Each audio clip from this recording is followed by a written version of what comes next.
What's up guys, so Sandshrew community is just around the corner. I'm gonna run you guys through all the event details and some tips and tricks for this event. So Sandshrew community snuck up on us. It's March 13th, 11 a.m. to 5 p.m. local time as always. First of all, both Alolan Sandshrew and the regular form of Sandshrew are gonna be spawning in the wild during the event with a shiny rate of around 1 in 25 for both, so you'll be able to get both during the day. On top of that, we're gonna have quarter egg hatch distance, 3-hour incenses, and 3-hour lure modules during the day. Exclusive moves for the event: if you evolve the regular version of Sandshrew into regular version of Sandslash, it will learn the charge attack Night Slash. We'll get into if that move is any good later in the video. And if you evolve the Alolan version of Sandshrew into the Alolan Sandslash, it will know the fast attack Shadow Claw. Again, we'll talk about that move in a bit. Note, you can evolve up to 7 p.m. the night of to get this legacy move, so you don't have to evolve it during the day. Just make sure you do it before 7 p.m. local time that night. You can take up to 5 snapshots during the event to get photobombed by regular Sandshrew, Alolan Sandshrew, or both. Pretty cool there. There's gonna be a special research story called Gritty and Glacial, which you can pay $1 for in the shop, and you get access to that 4-page special research with some encounters with Sandshrew, some items. We don't know exactly what the tasks are and the rewards are yet, but I will make a video night before the community day so you guys can find that out, so stay tuned for that video. You'll be able to buy a community box in the shop for 1,280 Pokecoins featuring 30 Ultra Balls, 3 Super Incubators, 5 Lucky Eggs, and Elite Charge Gem, and 30 free Ultra Balls will be available in the shop at no extra cost. Finally, there'll be stickers you can get from spinning Pokestops, opening gifts, or purchasing them in the in-game shop. These are the stickers on screen if you want to collect your Sandshrew stickers for,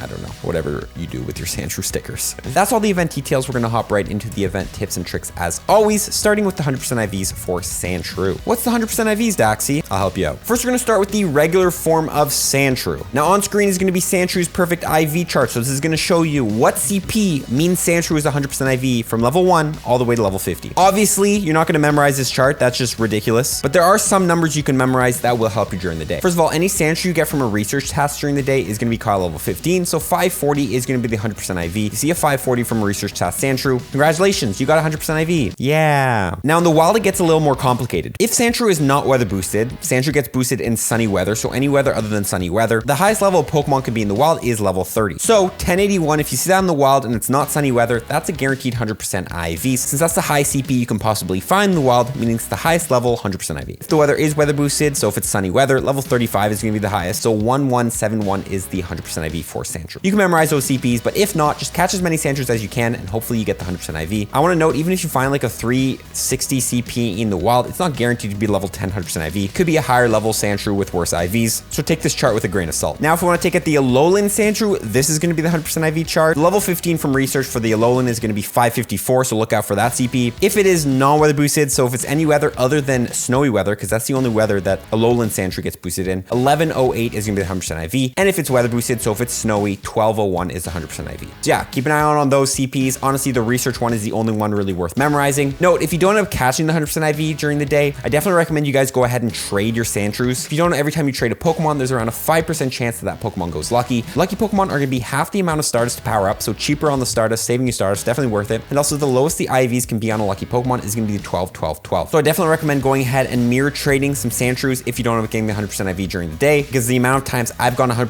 IVs from trading after community day, absolutely ridiculous. Right, Sableye? He agrees. Okay, PVP IVs. If you don't know, in PvP, generally you want low attack, high defense, high stamina. There are other IV sets you can get, like breakpoints, in which I recently made a video on breakpoints. But just to keep it simple, we're gonna only talk about PvP IVs. If you're curious why you want low attack, high defense, high stamina, I will link below a video explaining that concept. It's generally just because your Pokemon are bulkier. Now there are certain IV sets that are the best for PvP for every single Pokemon. Let's go through those IV sets for both Sandslash and Alolan Sandslash to find out what IV set will get you the most bulk on those Pokemon for each league. Starting with the Alolan form, I don't know why I'm starting with the Alolan form, but yeah, 0-14-14 is going to be the rank 1 IV set for the Alolan Sandslash in Pokemon Go in the Great League. Look out for that IV set, but honestly, anything with low attack, high defense, high stamina, as you can see here, like 0-13-7, 1-13-13 is going to be very well ranked. As far as the Ultra League goes, it's going to be very similar. 0-14-15 is going to be 100% IV, hitting around a CP of 2,499. That is an XL form, so that is a level 49 Sandslash. You're going to need XL candies if you want to run Sandslash in the Ultra League, or else you're running the 100% IV. So take note of that, but that's the 100% IV. Now let's do the regular form of Sandslash, starting with the Great League. 0-14-15, which I believe is the exact same 100% IV we were just talking about, is the Great League rank 1 for the regular form of Sandslash. Taking a look at the Ultra League, then level 50, again, XL, 2-14-15 is going to be the 100% IV for the regular form of Sandslash. So mark that one down. But again, all of these, anything low attack, high defense, high stamina generally does well. You can use an app like PokeGenie to scan your Pokemon instantly and it'll tell tell you how well that IV set is ranked if you don't want to come to this website every time. Now I want to note for the regular form of Sandslash, if you actually best buddy it, you can actually get an even bulkier version. The rank 1 best buddy is going to be a 0-15-15 in the Ultra League level 50.5. So you power up to level 49.5, best buddy it. 0-15-15 is going to be the rank 1 if you want to best buddy it for the Ultra League. But Sandslash, as you guys are going to see in a second, is not very good for the Ultra League. Now during the day, I always recommend transferring Pokemon before so you have the storage. But if you are running and gunning during the day and you have time to transfer, I want to go through my search thread I'm going to be using during the community day to quick delete Sandshrews that I know are not good IVs. Now after taking a look, all of those rank 1 IVs were 1-star IV sets. So I know that if I transfer any 1-star Sandshrews, then I could be transferring a rank 1 IV for the Ultra League, Great League, all that stuff. On top of that, I know that I do want 4 stars, so I'm not going to transfer 4 stars. So the search thread I'm going to use during the day is Sandshrew and not Shadow, just because we can remove the shadows, why not? Other than that, I'm going to say and not 4-star and not 1-star and not shiny as well. Obviously there's nothing here, but pretty much during the day, what this is going to do is it's going to remove all the shadow Sandshrews, all the shiny Sandshrews, and all the 4 stars, 100% IVs, and the rank 1, potentially rank 1 IV sets for my search thread. This means I can just go ahead and delete all these Pokemon and know that I'm not going to be transferring any of the best of the best. However, I want to note that some 3 stars, 98s for example, could be transferred during this process, so you are taking the risk of transferring some very high IV'd Sandshrews. And on top of that, there are still some very high ranking PVP IV sets in the 2-star category. So you could potentially be transferring a very well ranked IV set, so like, you know, a rank 10 PVP IV using the search thread. But this is if you are run and gun and you don't care and you only want the rank 1s and the 100% IVs. Now, you guys are probably curious, are these moves any good? Night Slash on regular Sandshrew, Shadow Claw on Alolan Sandshrew. We're going to take a look at both these Pokemon if they're any good. I'm going to play the videos back to back. Check it out right now. As far as raids go, it's not going to make Sandslash any better as a ground type raid attacker. Not even a ground type move by itself. However, Night Slash might give it some buff for PvP. Right now, Sandslash's best moveset is Mud Shot, Earthquake, Rock Tomb. Swapping out Rock Tomb for Night Slash will give it better coverage against the meta and a better bait move. However, don't expect too big things. Against the Great League, even with Night Slash, it still only wins 30% of the matchups and loses 70% of the time. It does a little bit better in the Ultra League with a 40% win rate and a 60% loss rate, but still nothing insane. Though having a decent moveset, I think Sandslash's overall stats and typing really hold it back. Pure Ground is not an amazing type in the meta with a lot of weaknesses to a lot of top meta mons, and its stats aren't great. All in all, grab yourself a Sandslash. It might be decent in special cups, but I don't think it's going to be anything meta. As far as raids go, Alolan Sandslash is not a good ice type raid attacker, and the move Shadow Claw won't make it any better because it's a ghost type move. But what about for PvP? Alolan Sandslash already has a great fast move with Powder Snow, and for charge moves Ice Punch and Bulldoze. This Pokemon already does pretty good in special cups, so how is this move going to really help it? As far as it against the Great League meta, it has a 43% win rate and 56% loss rate, so not terrible. When it comes to the Ultra League, it's going to have a 51% win rate and 48% loss rate, so actually not bad in there. This is Alolan Sandslash with the original Powder Snow move it had, so pretty much the same. This is what I'm going to say about Alolan Sandslash. I think that Shadow Claw is going to be a side grade for it. Already having an amazing fast move of Powder Snow does very well in the Ultra League, where probably the best play, but Shadow Claw is another good option because there's a lot of ghosts in that league as well, but you're missing out on stats. I think that Shadow Claw and Sandslash will give it a different type of play, but not make it any better or any worse. Definitely grab this one, but don't expect this thing to be absolutely destructive in any of the metas, as I think it's just a side grade instead of an upgrade. So yeah, obviously my analysis in those videos is pretty broad and it's kind of hard to tell because we're going to have to get these Pokemon and see how they actually play, but I don't think any of these Pokemon are going to become absolutely meta. I think the Sandshrew is getting kind of a side grade with Shadow Claw. Both of its fast moves are very good, so you can run kind of either one and still have great potential. I think the regular version of Sandslash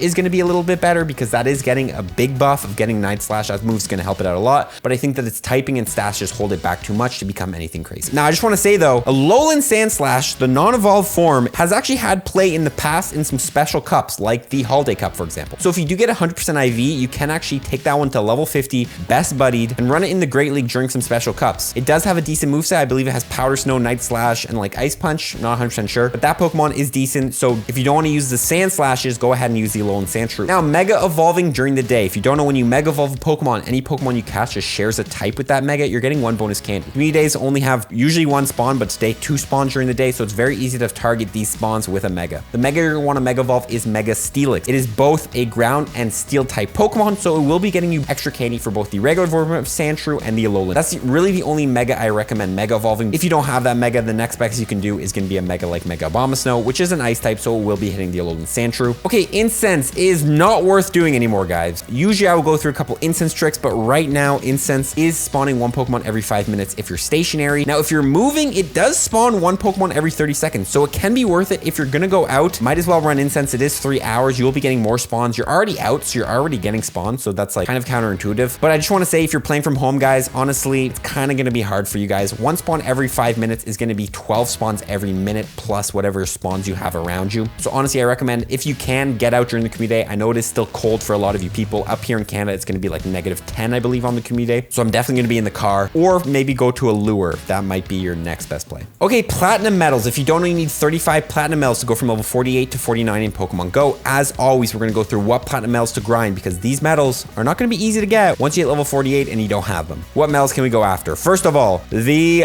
Skier medal, Rail Staff medal, and the Ruin Maniac medal. All are type medals which require you to catch 2,500 of a certain type of Pokemon. Obviously, in this scenario, it's gonna be ground, steel, and ice. Sandshrew in both forms do share those types. So definitely, if you haven't completed those medals, catch as many as you see in the wild to complete those medals. Now, the breeder medal is gonna be hatch 2,500 eggs. We are getting quarter egg hatch distance, which is probably one of the worst bonuses we can get, but it's still one you can take advantage of the breeder medal. On screen, you guys can see the egg hatch distance for each of the eggs. During quarter, 1 2-kilometer egg is only 0.5 kilometers, and with the super incubator, 0.33 kilometers. So you can grind out this medal super fast, hatch those 2Ks, walk all day. You're popping a 2K every 0.5 kilometers. You can hatch a lot of eggs to work towards this medal. Top of that, if you want to get a lot of starters during the day, I recommend going ahead and stocking up some 10Ks and 12-kilometer eggs, because if you don't know, 10 and 12-kilometer eggs can get you a lot of starters. I believe the most stars a 12-kilometer egg can get you is like 4,800 just from one hatch. But prep those 12Ks, prep those 10Ks before the community day, so you can go into the community day, incubate them. Don't incubate them before, because you only start getting the bonus once the community day starts. So you have to incubate the egg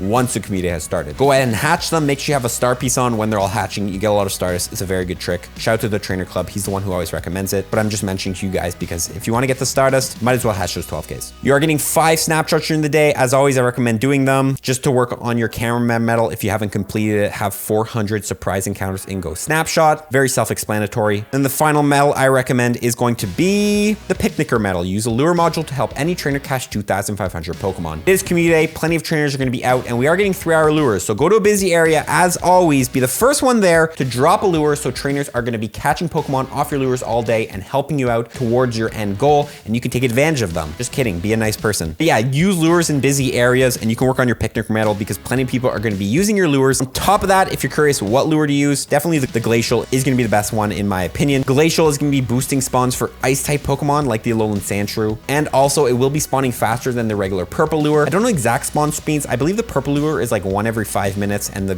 premium lures like Glacial is like 1 every 2 minutes, but honestly, those numbers are random in my head. They're probably completely wrong. But yeah, use the Glacial lure in my opinion if you have to choose what lure. But again, any lure works towards this medal as long as you put the lure down. That is pretty much it, guys. I'm going to quickly go through some general tips and link towards other videos. These are tips that you should be using in every single event in Pokemon Go. First of all, clear your bag storage. I always recommend as much space as you can going into these events. If you want to learn how to clear your bag space and what to delete, what to keep, all that stuff, video link below as mentioned. Also, stock up Pokeballs. Make sure you have enough Pokeballs going into the day for how hard you're going to grind. Obviously, you don't need 1,000 if you're not going to be playing the whole day, but if you do plan on playing the whole 6 hours, you know, having near 1,000 Pokeballs is not going to be a terrible thing for you. So you can make sure that you're not running out during the day. Of course, you'll be spinning stops during the day, but that's just have as many Pokeballs. If you want to learn how to get a lot of Pokeballs quickly, link below to a video. Also, use the quick catch technique and the AR Plus technique during the community day. This will allow you to catch Pokemon manually faster. I will link below a 1-minute video quickly explaining how to do this technique so you can catch Pokemon as fast as possible, get as much Stardust, XP, all that stuff as possible. During your lunch breaks, during your breaks, or whatever, or if you don't feel like playing, use an auto catcher. An auto catcher is not the correct term. It more just throws Pokeballs at Pokemon while your phone is closed or whatever, so you can catch Pokemon even while you're not playing. If you want to find out what's the best auto catcher to get, because they do cost money and it's like an external device, I will link below to my video breaking down all the auto catchers, which ones are the best. That is pretty much the video, guys. As always, if I missed any tips, comment them below and help share them with the community. I am going to be streaming, as always, 11 a.m. Eastern Standard Time on the Sunday, so you can come tune in on the channel here if you want to watch me catch some of these little Sandshrew boys, stock them up, and then transfer them to the professor for him to murder them. I mean, show them love and keep them in my Pokemon storage. We are going to be streaming, so come tune in then if you want to watch that. But yeah, that's the video, guys. Appreciate y'all tuning in. We'll see y'all in the next one. Follow for tips at 1. Peace.